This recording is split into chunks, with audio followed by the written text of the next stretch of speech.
So, hello everyone, welcome to Bridge Nile Capitals. Today, with us, we have our special guest, Simon Desire from East Africa. He's the founder of Teza, basically, and he will be sharing with us his views, how he came to this particular wonderful idea with Apteza, and what are his thoughts about it. Well, Simon, first of all, tell me, how are you? I'm good. I'm good. I'm fine. Okay. So you have been there quite long enough. It's been a phenomenal journey for you, opening Aptuza, making it vastly, enlarging it at its maximum potential size. And the first question that I just want to ask you is, what inspired you to start this business, basically? Thank you so much. Thank you so much, and I'm very glad to be on this platform to share my insights and my thoughts on various aspects on this. But one, to go straight to what inspired me onto this, I started this business after realizing how many young people and how it was very hard for them to access practical tech solutions tailored for their needs. Yes, so at that time, that is during COVID, a time which was very difficult across the world. So I and my other co-founders, we decided to come up with education solutions that were tailored to help these people or these students access educational resources and also find ways onto which they can get guidance and access universities thereafter, because at such a time universities were all, yes, they are closed. You can't get any help from the teachers. So there needed to come a solution that was to push them and help them so that they can move through this time. And actually, most of the students who are graduating currently are testimonies to that solution, because 4 years down the road, yeah, this is how far we have come, and this is how Wow, far we have moved. wow, that's quite an inspiring story, Simon. Tell me, what was one of the hardest moments you actually faced while building the startup? Something would you like to share if there One was of one anything? of the hardest moments, yeah, one of the hardest moments, it was getting money, especially to develop the minimal viable product, the MVP. Yes, we Yeah. we had to pause like operations for weeks. We reached out to mentors, we joined pitching competitions, raising those funds. But I'm glad that yes, we didn't get the investors. We didn't win at the first time, yeah, but we're able now to get the grit and the more energy to push through, getting part of our pocket money, our small pocket money. We injected in, and being a software engineer, all you need to have at first is a laptop. Yes, so now this money which we had, we only invested it in things like marketing, yeah, those those things, yeah. But the laptop, that is the first capital, and we had it. So yeah, that's how we have pushed and pushed. Okay. So before starting any business, the real question that comes to mind is any startup that I'm going to start or that I'll be starting. How will it be validated to the real market? How did you came to the conclusion that this is my startup and this is how I'm be proceeding on it and this is how I'll be judging the markets with respect to it? How? Yeah, yes. So in Uganda, to be specific, over 100,000 students every year are joining the university. So in that year, when we were developing this system, one, we were among the students who were going to join university.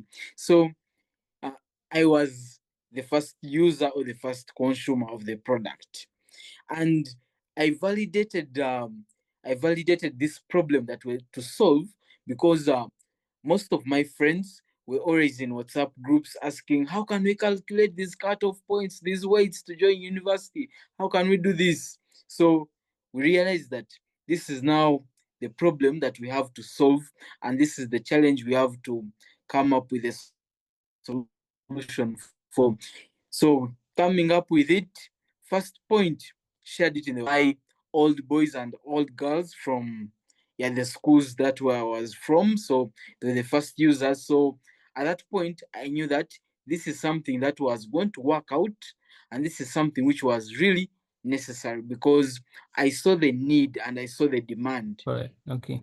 So, uh, let me tell something. While opening Bridge Nile Capitals and raising fund from investors as well, I have been through a problem, and investing in markets has been certain kind of problem for me and my teammates. That is, am I right or am I wrong?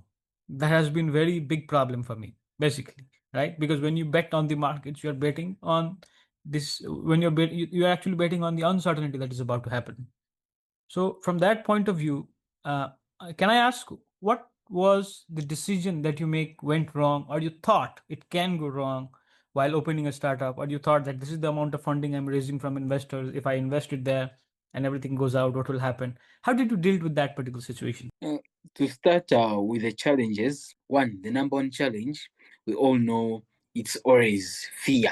There Fear. is that fear to start, and and being at the university, you are remember that you are balancing your startup with also your books, your academics, because at the end of the day, results, especially for an African, I'm speaking from the side of an African student, what really happens?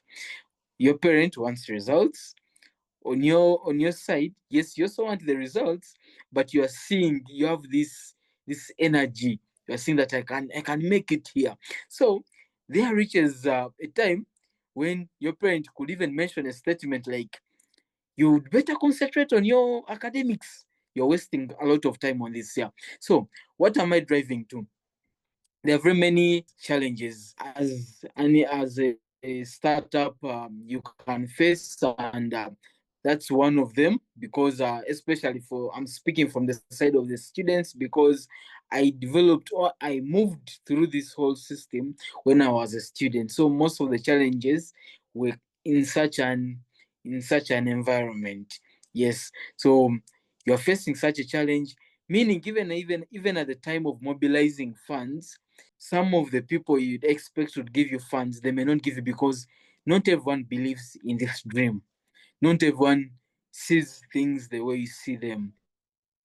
Because Yes. on my end, at that time, this is something which was done as a free, very free. So someone would ask you a question that, how are you making money? How are you earning? Yeah. So at that point, that's when we went into saying that, you know what, to earn, let's put in some ads. Yeah, you drop in some ads, but in Africa, people don't want to watch the ads and everything. So at the end of the month, and you'll find that you have very few dollars, very little money. Yeah. You find yourself with $18, and really, what can that do? Yeah. So, but all in all, it was to keep with a vision. So finding a solution out of that, I'm like, you know what? Let's remove the ads. So we remove the ads, and you're like, okay, let's now push this so that we get traction. After as we have gotten traction, we come back and now look onto the commercials. How are we going to earn? Because at the end of the day, or for every startup, at the end of the day, someone has to earn. But all that is coming from the challenges. The challenge come in the push factor because they for them they don't believe in all this. But this is us who are now saying that, you know what, this thing can come through, this thing can work out. Yes. So, and that's how we maneuvered through the challenges, and yes, and here we are. Wow, that's a good one. Well, tell me something. Being an investor myself, what I can say is any business, be it small, big, there needs to be a moat. Moat means what is the boundary between your business and the existing competitors in your business. There are some competitors in the same business that you're running as well. Any business has, every business has. The point is, what is the difference that makes you the best in your industry Yes. and separates you from the rest? One, it is the quality, because at the end of the day, I put upfront quality. And even before you go to the quality, I have one of the toughest competitors. There is nothing which is as hard as competing with a form or a method of doing something which is traditional. Now, you could be asking yourself, who is my competitor?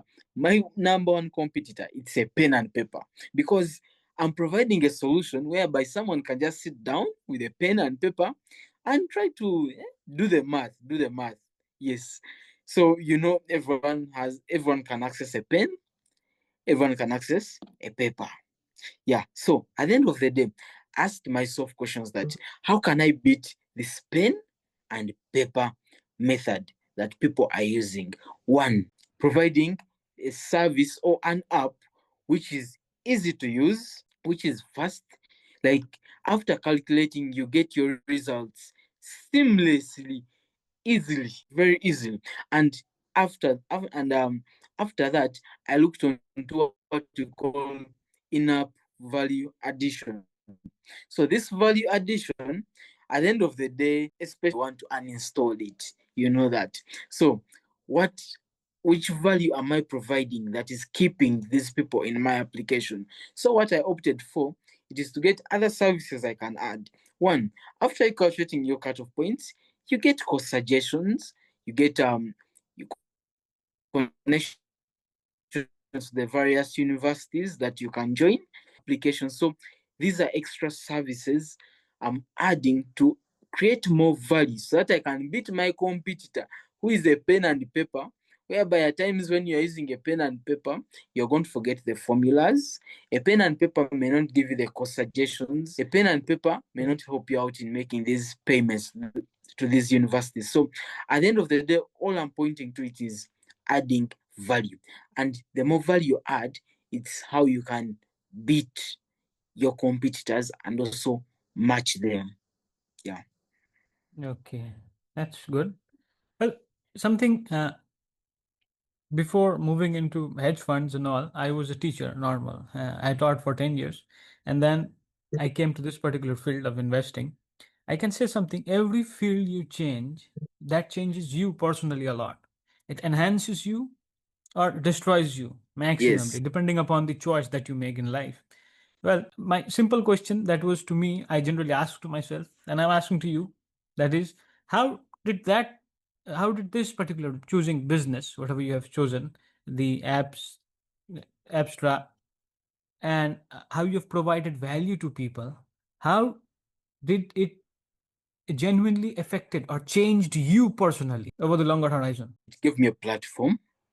A platform, you remember, this is an application for students. So I'm getting a chance to meet very many younger people and also inspiring them onto the same journey.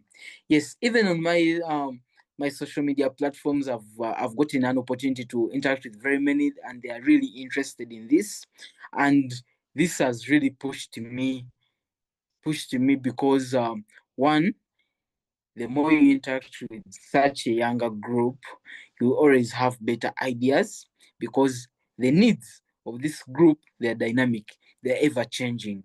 So since they're ever changing, you always need to be around them so that you are never kicked out of market.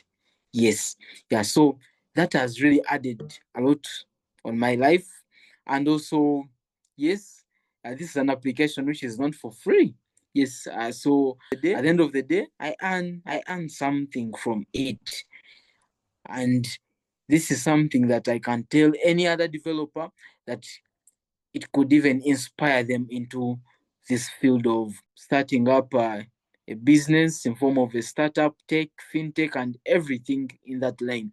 And still, this has helped me to continue thinking on to better solutions, because actually, as a company, we have other solutions, and some of these solutions, they have been through partnerships with very big organizations, Oxfam, IFRAD. So it has really put me out there. So I would literally encourage someone to get into this, because, yeah, even amidst the challenges, if you persevere, you'll be there, you'll reach somewhere big. Wow. Well, uh, don't take me wrong, Simon, but what I'm understanding, this is very huge. This is very big, what we have taken on. Now, can I ask you something based upon the upcoming market trends? and that is AI, which is coming, as you know, the artificial intelligence. And one more thing, I'll come to that AI point Yes. later. But before that, I would like to ask you that there are many students in India as well, those who have pursued are or are pursuing computer science, software engineering basically. And what will you recommend them, those who are graduating or about to graduate in 1 2 years, and how will they proceed, or how do they pursue the dreams, or what is the field that they should choose on moving with, or how can they catch up with the dreams, observing the global macro environment, the upcoming technicalities, the upcoming disturbances? How will one proceed further as a newbie, as you just said? Yes, thank you so much for that question. Yes, where the world is going, one, things are changing so fast. So, where things are changing so fast, it calls for learning even faster, learning faster.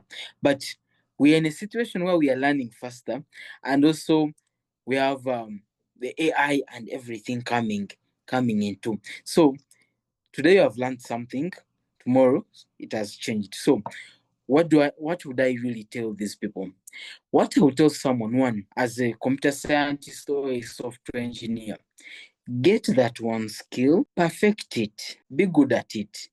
But being good at it, have other skills. Why do I say have other skills? Because in most cases, when you're good at something and it reaches a time where you want to change into another field or into something else, what supports you a lot more, it is these extra skills that you have, which at times may not be big compared to the original, compared to the main skill, but they push you out there, give you a platform. So if you are someone that is good at learning, it is something that you can always build on. Case in point, like in software engineering, uh, you might be taught the basics, but if you learn the basics, it could be literally enough. The other things you can always add on. Today you learn Java, tomorrow you learn Python, and in the future to come, we may not even have Java or Python. We shall have other languages. But remember, the basics are not going to change. So what I'll tell these people, get the basics very well. After getting the basics very well, the rest you always learn as long as you have the energy and you have the confidence to go for it. Wow, that's a great set. And fundamental, being strong fundamentally has been the core insight for any business, any people, and it has been for me as well. Unless and until if you're fundamentally well at particular thing that you're doing, you can't actually do something great. You have to be fundamentally strong. Your fundamentals have to be strong, no matter whatever thing you're doing. And